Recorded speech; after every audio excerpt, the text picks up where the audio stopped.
People party نے احساس programme دیا تھا 4 ارب روپے کا، جس کی وجہ سے بہت سے غریب اور محنت کش علاج کروا کر بچ جاتے ہیں، وہ بند کر دیا گیا اور کئی قسم کے جواز پیش کیے جا رہے ہیں۔ کیا یہ قانونی طور پر پنجاب حکومت کے اختیار میں ہے کہ وہ اس کو بند کر سکے؟ تو اعتزاز احسن نے کہا کہ پنجاب گورنمنٹ کو اتنا بڑا فیصلہ لینے کا کوئی اختیار ہی نہیں ہے گرانوں کو۔ وہی میں نے کہا خواجہ آصف کا کیس دیکھ لیں، نعمت اللہ خان کا دیکھ لیں۔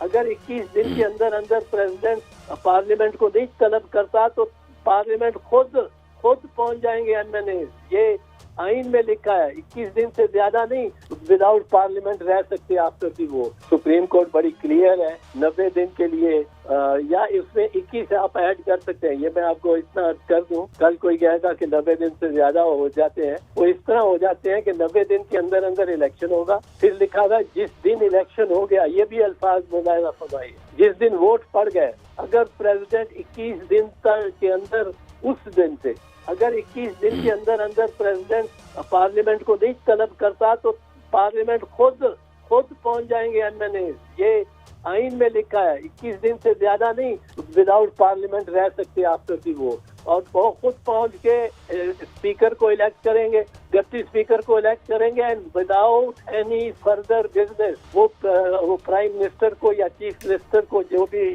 تحلیل ہوئی ہوئی اسمبلی ہے اس کو وہ الیکٹ کریں گے۔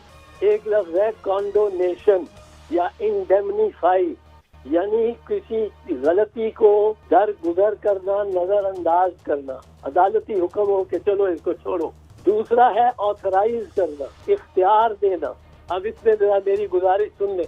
1988 میں یہ ہوا کہ 29 مئی 1988 کو جنیجو صاحب کی حکومت اور اسمبلی کو تحلیل کر دیا ضیاء الحق۔ تحلیل کرتے وقت اس نے جو ڈیٹ اناؤنس کی اسی تقریر میں فار الیکشن فار دی پول، وہ تھی 17 نومبر قومی کے لیے اور 19 نومبر صوبائی کے لیے۔ اب یہ ڈیٹ اناؤنس ہو گئی، اس پہ عمل ہونا شروع ہو گیا کہ ضیاء الحق وہ جہاز سے گر کے اور اللہ کو پیارے ہو گئے۔ اب وہ اسحاق خان آ گئے۔ اس کے بعد حاجی سیف اللہ صاحب ایک تھے ایم این اے، آپ کو یاد ہوگا، بڑی تقریریں کرتے تھے، پہلے leader of the opposition Punjab assembly ہوتے تھے 1976-75 میں، جب میں وہاں ممبر تھا پنجاب اسمبلی کا اور منسٹر تھا۔ انہوں نے ایک رٹ کر دی کہ جی یہ تو ساری الیکشن غلط ہو رہی ہے کیونکہ 90 دن سے زیادہ اس کو آپ لے کے جا رہے ہیں۔ تو حاجی سیف اللہ کا کیس جب انہوں نے فیصلہ کرنے پہ آئے، بہت عرصہ بحث ہوئی، تو آپ کو یہ بھی یاد ہوگا کہ آخری دن جس دن فیصلہ سنانا تھا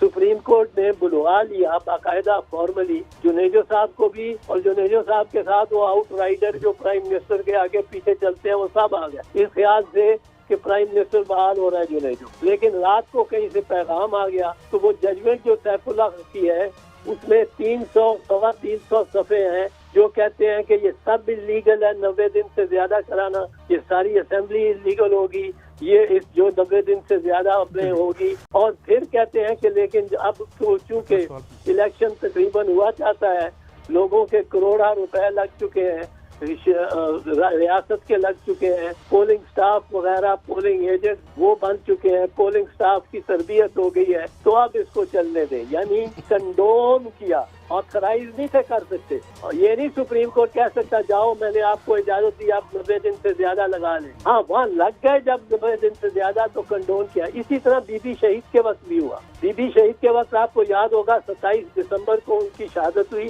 8 جنوری کو الیکشن ہونے پر ایک آگ لگ گئی سارے پاکستان میں، کوئی 23-24 تھانے جل گئے، کوئی تحصیل ریکارڈ جل گئے، گورنمنٹ بلڈنگ بھی جل گئی، اور کاریں کوئی ہزاروں میں گاڑیاں جل گئیں۔ پھر آصف زرداری صاحب نے یہ کہا پاکستان کھپے، تو پھر وہ معاملہ رکا، this credit has to be given to that gentle man. نہیں، میرا تو خیال ہے کہ معاملات مل جل کے، میں پہلے دن سے کہہ رہا ہوں، حل کر لینے چاہیے۔ جو پرچے مثال کے طور پہ میں نے کل بھی کہا ہماری طرف سے ہوئے ہیں شیخ رشید پہ کہ اس نے بڑی ناروا فضول القاب سے نوازا ہے چیئرمین بلاول کو، اس نے بالکل بےہودہ باتیں کی ہیں۔ میں شیخ کی گرفتاری کے خلاف ہوں، بالکل خلاف ہوں۔ شیخ کو نہ اس طرح گرفتار کیا جا سکتا ہے، نہ کرنا چاہیے، نہ کوئی یہ بات ہے کہ گرفتار کرو کہ اس نے بات کی ہے۔ بات کرنے پہ زبانی کتنا زخم لگ سکتا ہے، بہت زخم، شاید ویسے لگنے کو تو